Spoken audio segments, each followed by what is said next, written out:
The mahogany desk felt cold beneath Victoria Hayes's trembling hands as she stared at the bankruptcy papers that would dissolve everything she had built over 20 years.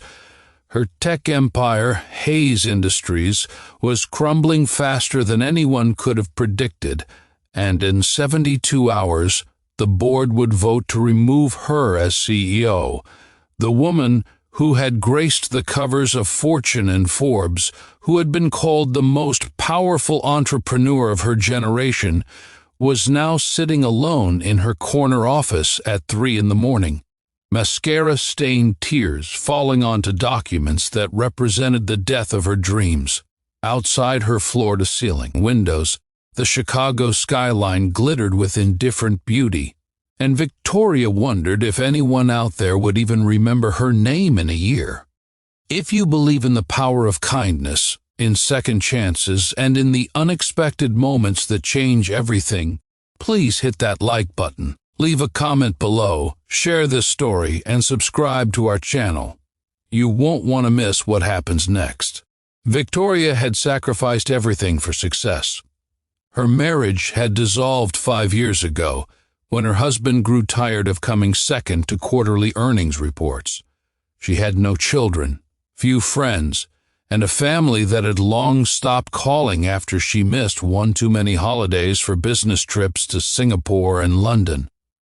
Her entire identity was wrapped up in being Victoria Hayes, CEO, and now that title was slipping through her fingers like sand. The hostile takeover had been orchestrated by Marcus Chen, a ruthless investor who saw her company's recent struggles as an opportunity to acquire valuable patents and technology at a fraction of their worth. Her lawyers had found no way out, her financial advisors had abandoned ship, and her executive team was already updating their LinkedIn profiles. She had come into the office that night to pack her personal belongings before security would eventually escort her out. But instead, she found herself paralyzed, unable to move, unable to think beyond the crushing weight of failure that pressed down on her chest. Victoria Hayes, who had once commanded boardrooms and negotiated billion-dollar deals, couldn't even bring herself to stand up from her chair. That's when she heard the gentle knock on her office door. She hadn't expected anyone else to be in the building at this hour.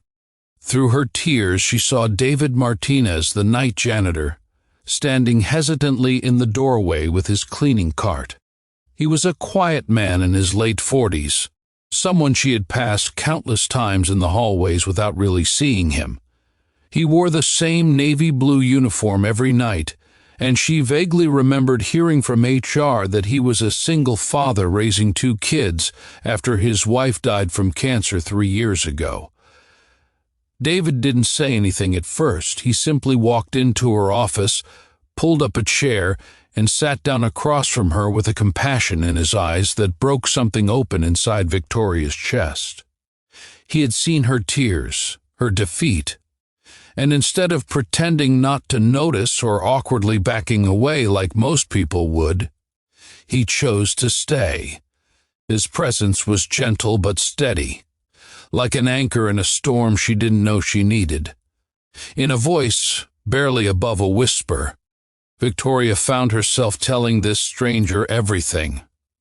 She told him about the bankruptcy, the betrayal of her board members, the hostile takeover, and the crushing loneliness of realizing she had built an empire but had no one to share her life with.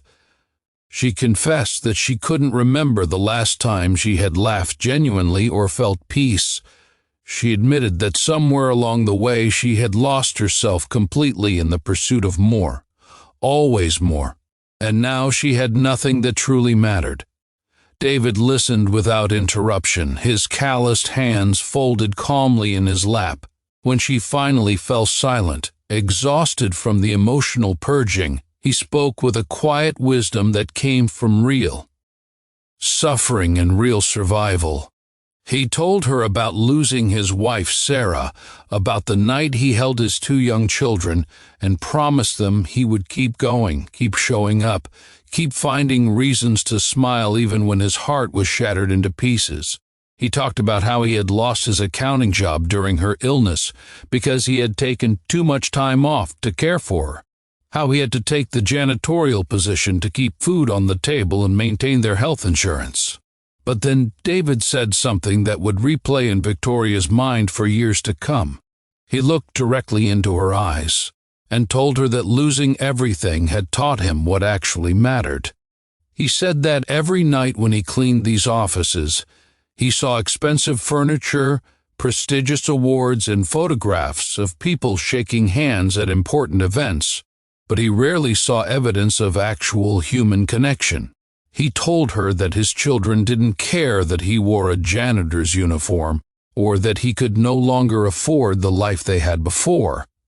They cared that he showed up to their school plays, that he helped with homework, that he tucked them in at night and reminded them they were loved. David reached into his pocket and pulled out a worn photograph of his two kids, Emma and Lucas, smiling with missing front teeth and wild hair. He explained that this picture reminded him every single day what he was working for, what truly mattered beyond titles and bank accounts. Then he asked Victoria a question that cut through all her sophisticated business acumen and Ivy League education. He asked her when was the last time she had done something just because it brought her joy, not because it advanced her career or impressed anyone else. Victoria couldn't answer because she honestly couldn't remember. The silence between them held years of misplaced priorities and forgotten dreams. David stood up slowly, placed a gentle hand on her shoulder, and told her that maybe losing her company wasn't the end of her story, but the beginning of discovering who Victoria Hayes actually was beneath the CEO title. He reminded her that she still had her intelligence, her skills, her experience, and most importantly, she still had time to build a life that meant something beyond profit margins. Before leaving her office, David turned back and shared one final thought. He said that every morning when his alarm went off at 5, he made a choice to be grateful for another day with his children, another day to make someone smile, another day to matter in small, meaningful ways. He suggested that perhaps that was the real measure of success, not how much you accumulated, but how much you gave. Not how many people knew your name, but how many people felt your kindness. If this story has touched your heart in any way, if you felt something shift inside you while watching, please take a moment to like this video, leave a comment telling us what this story meant to you, and share it with someone who might need to hear this message today. Your engagement truly helps us continue sharing these powerful stories. After David left, Victoria sat in her office as the first light of dawn began to paint the sky in shades of pink and gold. The bankruptcy papers were still there, the hostile takeover was still happening, and the board vote would still take place. But something fundamental had shifted inside her. She realized that she had been so focused on not losing her company that she had failed to see she had already lost something far more valuable: herself, her humanity, her connection to what actually mattered. 3 days later, Victoria walked into that board meeting with her head held high. She didn't fight the takeover.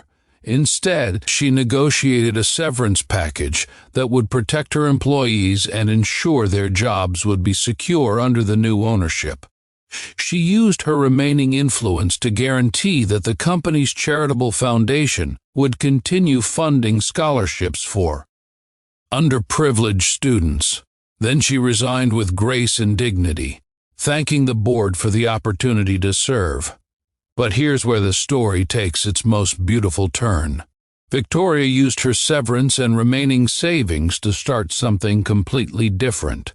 She launched a non-profit organization that provided job training and placement services for people who had fallen on hard times, people like David who had lost careers due to life circumstances beyond their control. She hired David as her first employee, recognizing his natural wisdom and promoting him to director of community outreach. Together, they built something that measured success, not in stock prices, but in lives changed, families stabilized, and hope restored.